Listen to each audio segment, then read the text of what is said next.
día de estos hablábamos en otro programa, un programa anterior, sobre los sextellizos nacionales, que es muy importante. Por supuesto que nuestras mujeres no están acostumbradas a tener partos múltiples, Sí, claro. ¿verdad? Y eso es muy infrecuente.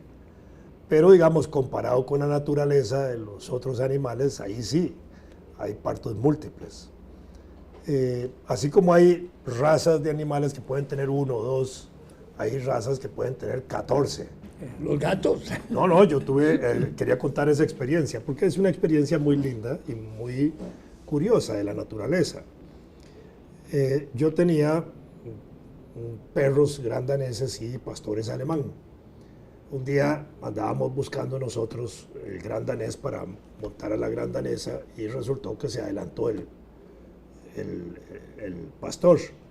Al final tuvimos una camada impresionante, eran 14 perritos, Claro. ¿verdad? Que nacieron. Mezcla de pastor y gran danés. No, en eso me ayudó mucho el doctor Carlos Manuel Vicente, el hijo de Malo Vicente, Sí, sí. que es veterinario, que era decano de la Escuela Veterinaria de Laguna en esos días. Y yo lo llamé ahí porque teníamos un parto de emergencia muy complicado y nacen 14 perritos y se muere la perra. Entonces, eso fue un diciembre. Entonces, Carlos Manuel me dijo, mire, estos perros se pueden salvar, pero hay que hacer un sacrificio muy grande. Y le digo, ¿cuál es el sacrificio? Es que hay que alimentarlos. Claro. Y había que alimentarlos cada hora, cada 2 horas a los bandidos 14 perrillos, ¿verdad? Entonces, ya yo me empeñé en ver cómo hacíamos esa tarea y efectivamente yo asumí la tarea de cada 2 horas levantarme a darle a los perros, había que tenerlos numerados para evitar que engordaran. que algunos no comieran, porque era ese enredo de perros, ¿verdad? Sí, claro.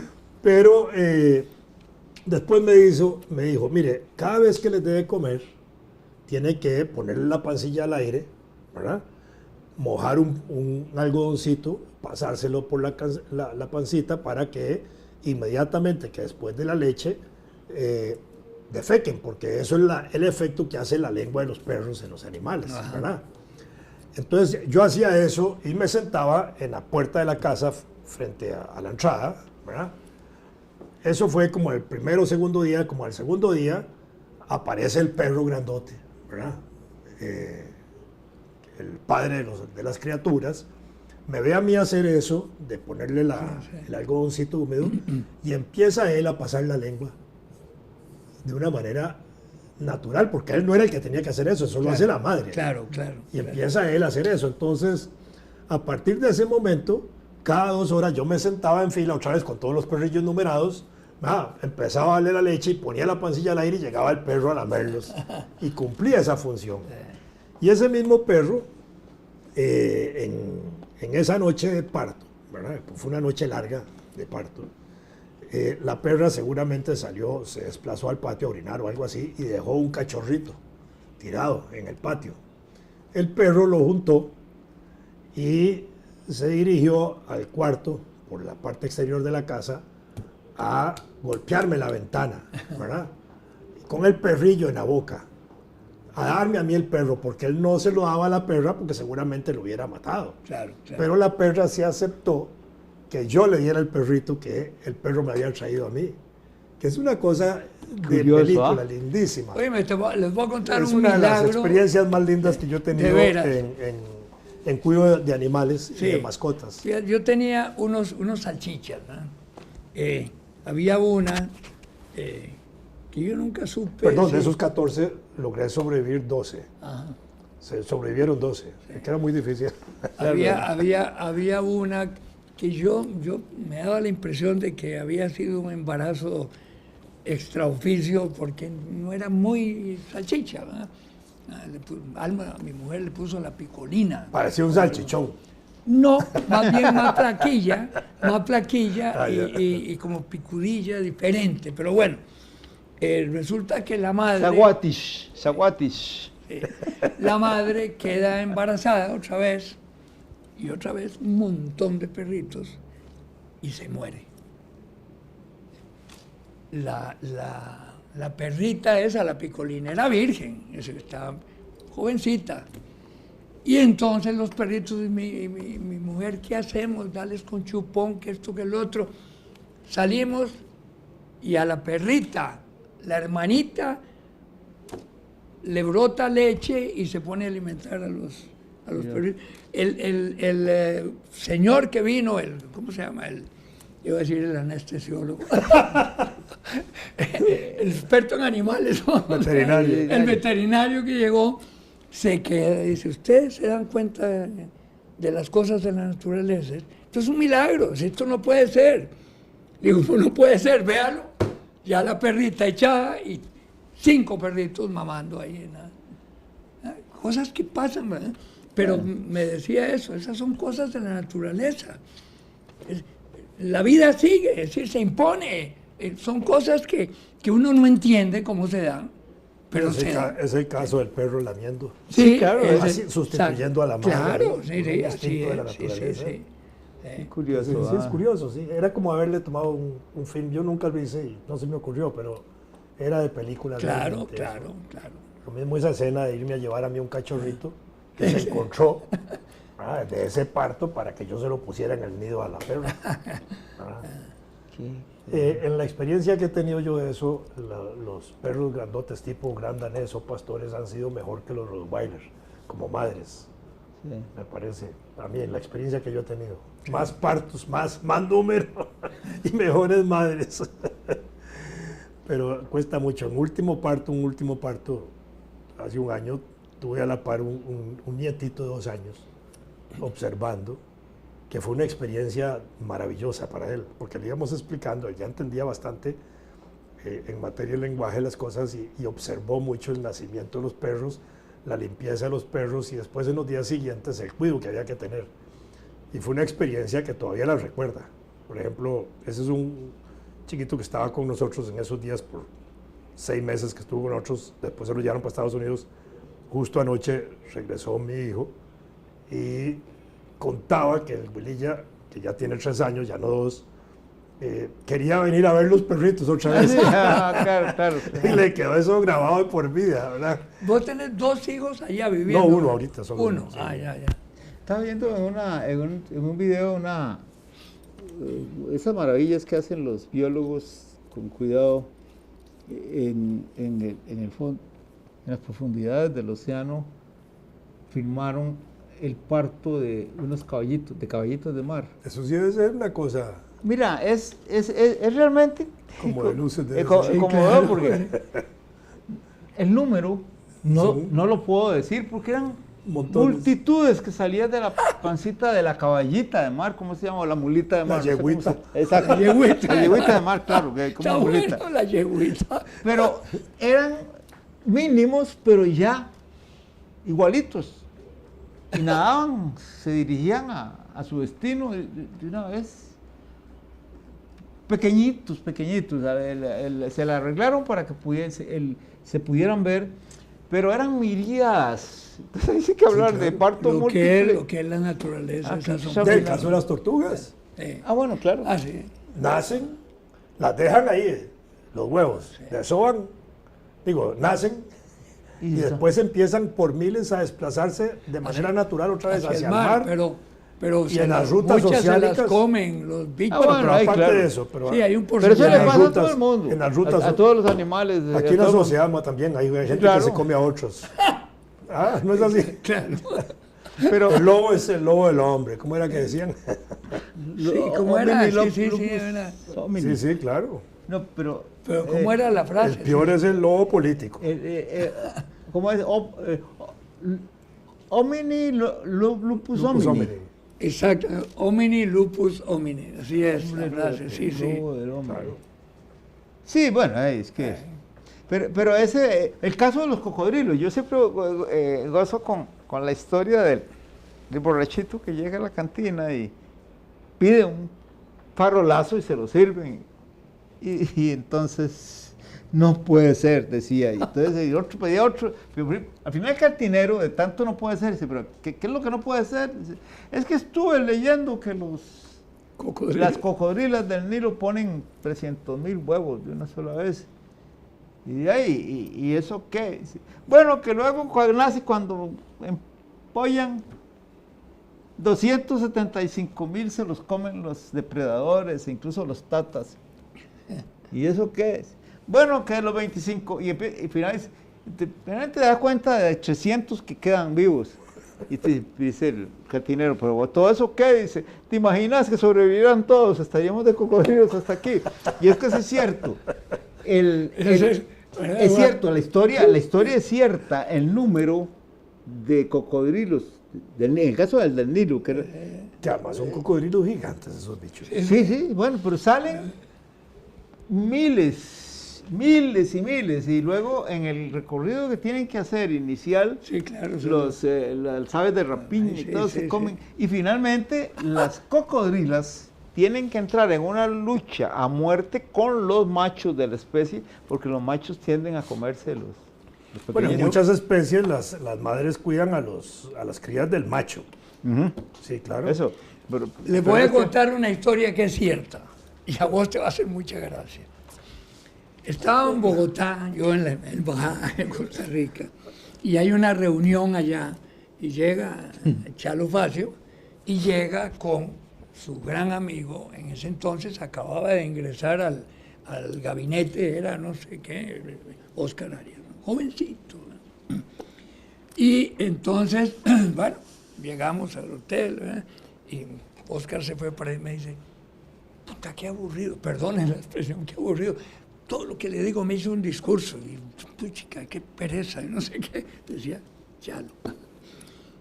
Bueno. No, te están oyendo en el micrófono, ¿ah? Sí, que tiene. Bueno. No me importa. No, es que esto es cierto. Y entonces, al día siguiente, estuvimos en una conferencia tal y cual. Bueno, no voy a contar las anécdotas de la conferencia porque tampoco...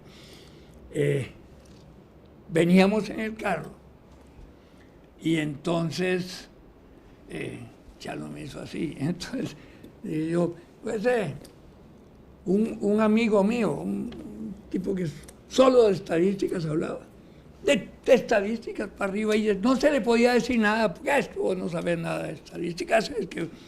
Y Oscar muy serio atrás, en el carro.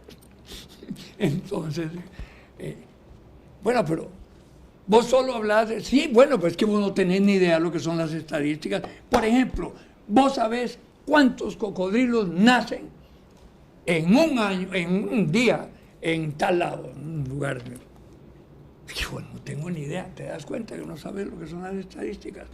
Nacen 347.922.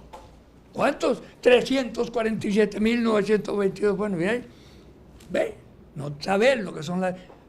¿Sabes cuántos, cuando salen los huevos, cuántos cocodrilitos logran llegar al mar? No tengo ni idea. Es que no sabes un carajo de las estadísticas. Pueden llegar nada más que un 15%. El resto se los comen los depredadores. Es un desastre.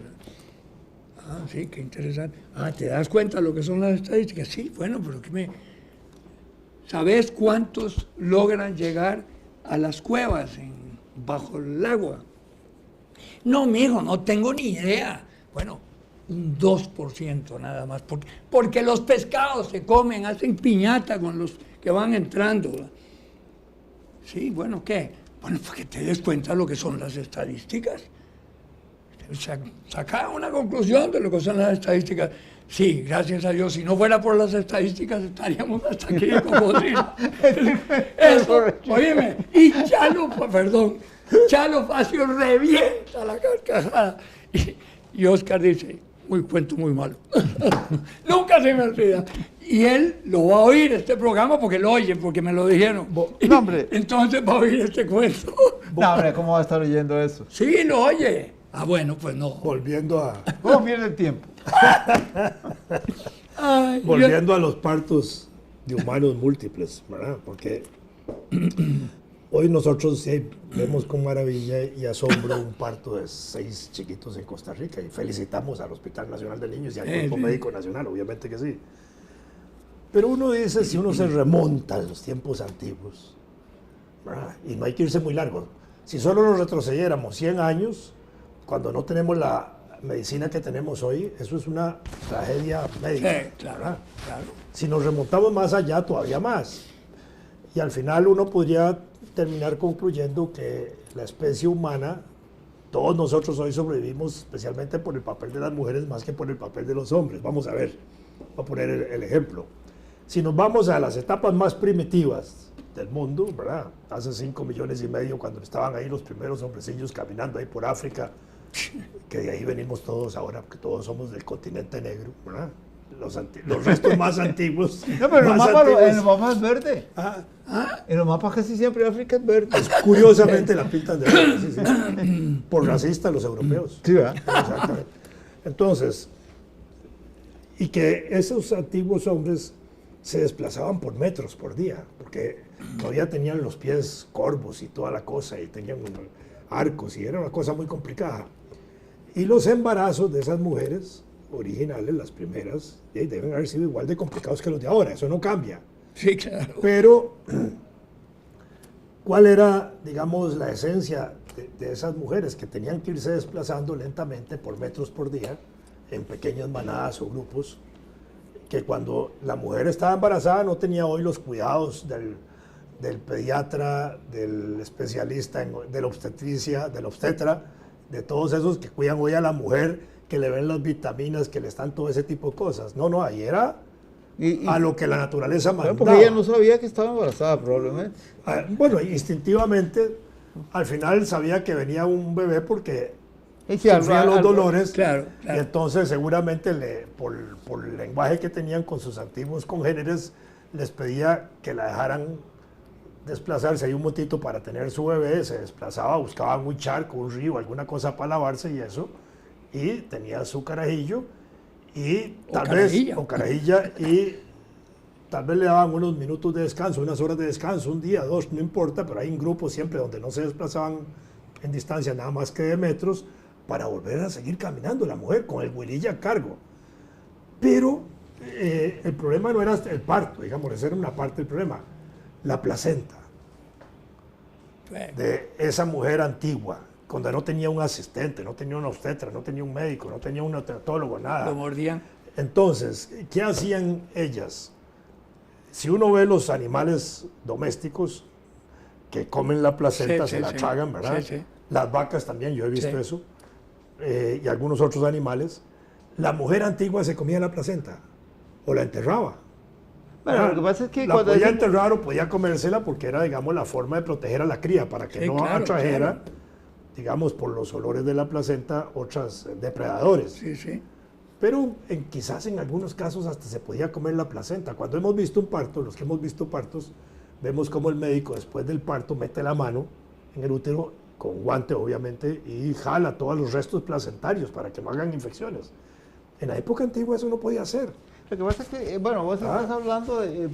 Y sin embargo, pur si mueve, sin embargo, No. la raza siguió, el Pero, ser humano. pero ahí es donde yo digo que eso Qué descansó maravilla. fundamentalmente en la mujer. Pues claro, Porque era la Sí. que tenía el cuidado, la responsabilidad del cuidado de su cría y de la reproducción del género humano finalmente. Sí, sí. Ah, sí. porque los hombres no se iban a comer la cría, probablemente que no, pero, pero digamos... pero tenía que cuidarla. Sí, sí, Estás claro. haciendo... No, la descripción que has hecho corresponde a un periodo muy, muy antiguo. Ah, sí, muy por antiguo, supuesto, muy antiguo, claro. Digamos que no corresponde Primeros. no podría corresponder a la época que podríamos llamar la del Homo sapiens, nada por el estilo, pero de todas maneras es evidente que hay un punto en el cual, hasta el cual, perdón, el comportamiento de nuestros ancestros era igual al de los Animales. primates Sí, claro. comunes y corrientes, ¿verdad? Entonces todo eso de que hubieran dispuesto a la placenta como los demás animales es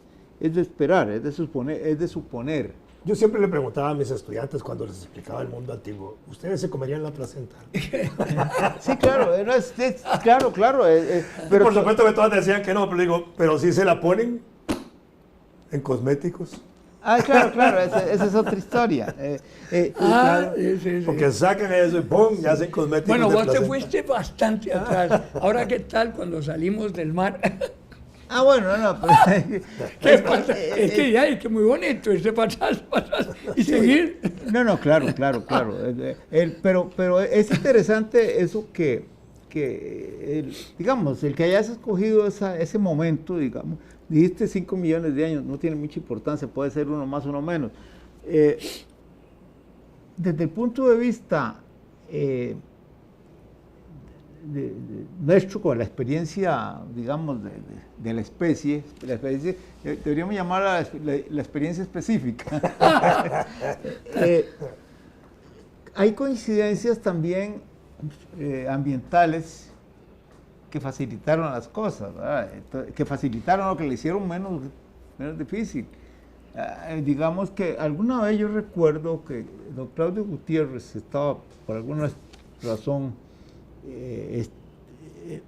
planteándose esa cuestión, una cuestión similar. Me decía que era una maravilla pensar que el grupo que cruzó de África hacia los otros 2 continentes, no debió sobrepasar, me dijo el número, y me parecía tan ridículamente pequeño que... Eran bandas. Sí, pero tan pequeño no puede ser, es que las probabilidades de que hubieran sobrevivido son remotísimas. Me decía justamente las casualidades que se necesitaron para que eso ocurriera no eran imaginables, y sin embargo se dieron. Y luego, con el tiempo uno va leyendo más y entonces aparecen las peripecias dadas por la glaciación, por ejemplo, ¿verdad? Que le causaron un daño demográfico a la especie humana enorme, ¿verdad? Y sin embargo, ¿La qué, perdón? la glaciación, la última glaciación. Sí, claro. Que la sintió la especie humana hasta el punto de que pudo haber desaparecido, ¿verdad? Hubo en una gran parte de Asia, simplemente los poquillos que había sucumbieron. Y bueno, lo que somos viene a ser el resultado de una gran casualidad. Entonces es cuando entran las consideraciones de todo tipo, esotérico, y precisamente, diría un creyente, precisamente había una mano superior que estaba disponiendo esas casualidades. Con lo cual, si es un creacionista, está negando la historia de Adán y Eva, aceptando que la cosa viene por otro lado. Bueno, había un teólogo famoso, Teilhard de Chardin, que era arqueólogo, sí, claro, antropólogo, y estuvo asociado a los descubrimientos del hombre pequeño. Ah, cierto. Entonces él, digamos, actuando, digamos, desde el punto de vista científico, tenía las evidencias del desarrollo de la naturaleza. Y desde el punto de vista moral religioso tenía el problema de eso. Entonces él desarrolla aquella teoría del soplo divino, que es un poco la justificación que él hace para mezclar la parte científica con la parte teológica. Pero, ¿qué te digo? Yo he leído varios de los libros de Teilhard de Chardin, y hay algunos que a nivel eclesial fueron un poquito criticados, ¿verdad? Porque tenía una mente científica, ¿verdad? Cartas de viaje, por ejemplo, que fue uno de los últimos libros de él, plantea una serie de cosas que te deja para que vos resolvás de qué se trata, ¿verdad? Es decir, era un tipo excepcionalmente culto. Mira, vos me dijiste, es que el otro día me lo encontré y me puse a ojearlo, que habías leído Tras las huellas de Adán, ¿verdad?